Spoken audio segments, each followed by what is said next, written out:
जल पात्र के द्वारा संकल्प पूर्वक आपको प्रदान किया है। हमने अग्नि के फेरे भी ले लिए।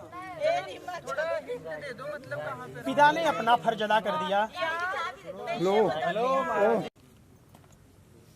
जो कुछ आपको बाहर से धन मिले, भाई अभी तक आप जैसे भी कमाते थे, क्या खर्च करते थे, क्या नहीं करते थे, वो आपका अपना पर्सनल मैटर था।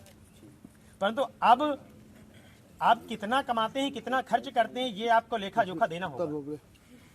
फालतू आप पैसे नहीं उड़ाएंगे। क्या ऐसा ना हो कि आप बाहर गए, दोस्तों के साथ बैठे हैं, आराम से पार्टी में पैसे उड़ा रहे हैं, पता लगा कि ऐसे पता नहीं इसमें कैसे खर्चे हो गए। आपको उसका हिसाब रखना। नहीं, फूल लीजिए, फूल लेके खाली आराम से रखिए, सीधे हाथ से मिटाइए, हिसाब में पकड़ दही थाली आराम से रखिए, नीचे हाँ जमीन में रखिए थाली। हाँ ये एक लाइन को मिटा ऊपर, ये हमेशा नीचे से ऊपर को। हाँ स्वयं कह रही है, मैं घर के सारे कामकाज करूंगी, दासी की भांति रहूंगी, मीठा बोलूंगी, सास ससुर जेठ जेठानी ननद इत्यादि की शुश्रूषा सेवा करूंगी, सम्मान करूंगी। परंतु हे स्वामी, आपको ये स्मरण रहे, आपके मेरे प्रति कर्तव्य क्या हैं, उन कर्तव्यों का पालन करना होगा। कर्तव्य क्या है?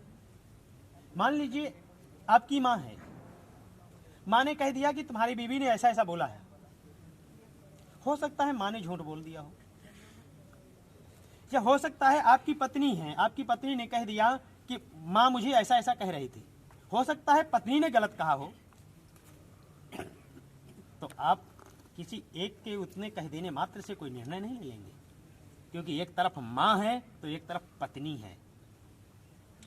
माँ ने जन्म दिया है और पत्नी को ब्याह कर ले गए हैं। आपकी इस पत्नी का आपके सिवा कोई दूसरा नहीं है, इसलिए दोनों को समझना होगा। अगर ये स्वीकार है तो मैं आपके वामांग में आने के लिए तैयार हूं। तीसरे वचन में मेरे माता पिता ने मुझे बहुत कष्टों से पाला है, और उन्होंने ही अग्नि के सामने, पुरोहित, गुरु एवं बुद्धिमान सगे संबंधियों, रिश्तेदारों के सामने संकल्प पूर्वक आपको दिया है, प्रदान किया है। मेरी जाति, कुल, गोत्र आज से बदल गए हैं। मैं आपके होते हुए बलशाली हूं, क्योंकि अभी तक पिता का बल था, परंतु आज से पिता का बल खत्म है। आपके होते हुए मैं बलशाली हूं। अगर आप ही मेरा साथ छोड़ देंगे तो मैं कहां जाऊंगी? क्यों? क्योंकि लड़की का जो घर है वो ससुराल है, मायका नहीं है। आपके होते हुए मैं बलशाली हूं।